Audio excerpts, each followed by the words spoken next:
পারলেন না। বেলাল গাঁঠুরে বাঁধলেন, বাঁধার পর রওনা করলেন দামেস্কের দিকে। আবু বকরের সাথে দেখা। আবু বকর ডাক দিয়ে বলেন, বেলাল কোথায় যাচ্ছ? মনটাকে নরম করে দেন। এ মদিনার পাগল যদি না হইতে পারেন, নবীর প্রেম আর ভালোবাসা শতভাগ যদি আপনার অন্তরে লালন না করতে পারেন, জীবনের চেয়ে আপনার পরিবার পরিজন সব কিছু সে যদি নবীকে মোহাব্বত বেশি না করতে পারেন, রাসূল বলে ততক্ষণ পর্যন্ত তুমি পরিপূর্ণ মুমিনই হতে পারবে না।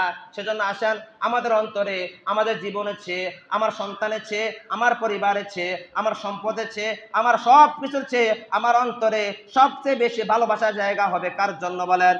মুহাম্মাদুর রাসূলুল্লাহ সাল্লাল্লাহু আলাইহি ওয়াসাল্লাম। নবীজি ইন্তেকাল করার পর বেলাল রওনা করলেন দামেস্কের দিকে। আবু বকর ডাক দিলেন, বেলাল কোথায় যাচ্ছ? গাঁটুরে মাথা দেখা যায়। বেলাল বলতেছে, আমি আর থাকতে পারছি না, আমি চলে যাব। নবীজি বিদায়ের বিচ্ছেদ আমি সহ্য করতে পারি না। তখন বেলাল, আবু বকর বললেন, ও বেলাল, শুধু কি তুমি নবীকে বেশি মোহাব্বত করো নাকি? তার মানে আমি কি মোহাব্বত করি না? বলে, হ্যাঁ আপনিও মোহাব্বত করেন, কিন্তু আপনি নবীর রওজা দেখে, আপনারা নবীর রওজা দেখে আপনাকে স্থির রাখতে পারেন, আমি বেলাল নিজেকে কন্ট্রোল করতে পারি না। আমাকে বিদায় দেন, আমাকে বিদায় দেন, আমি চলে যাব দামেস্কের মধ্যে। আল্লাহু আকবার। বিদায় নিয়ে চলে গেলেন বেলাল। 5 মাস 15 দিন হওয়ার পর আমার রহমতের নবী, দয়াল নবী, উম্মতের কান্নার নবী বেলালকে স্বপ্নে যোগের মধ্যে সাক্ষাৎ করলেন। ও বেলাল, আজকে 5 মাস 15 দিন হয়ে যায়, আমার সমস্ত সাহাবীকে আমি দেখি সবাই তো আমার রওজার সামনে আয়েশা দাঁড়ায় সালাম দেয়।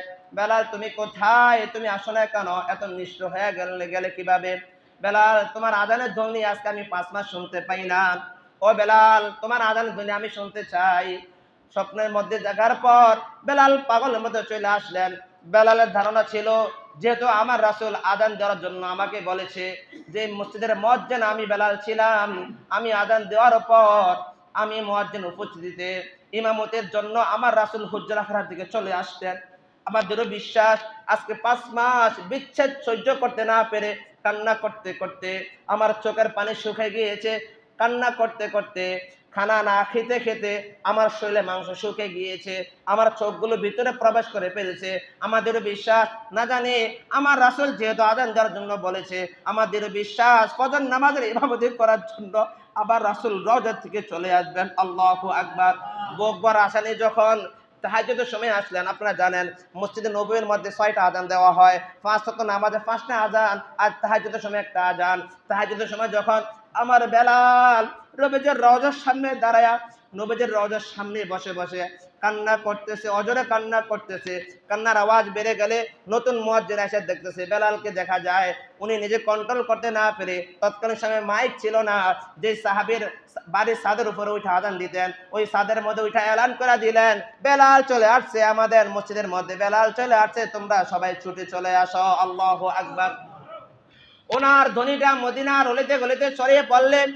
ছোট বড় নারী পুরুষ সবাই বেলালকে দেখার জন্য চলে আসলেন। এসে বলতেছে, বেলাল তুমি চলে আসো, আযান দাও। বলছে, একটা শর্ত আছে, আমি আযান দেব। বলো, আমি বেলাল আযান দিলে ইমামতি করার জন্য আমার রহমতের নবী আসবে কিনা? যদি আমার নবী না আসে তাহলে আমি বেলাল আযান দিতে পারবো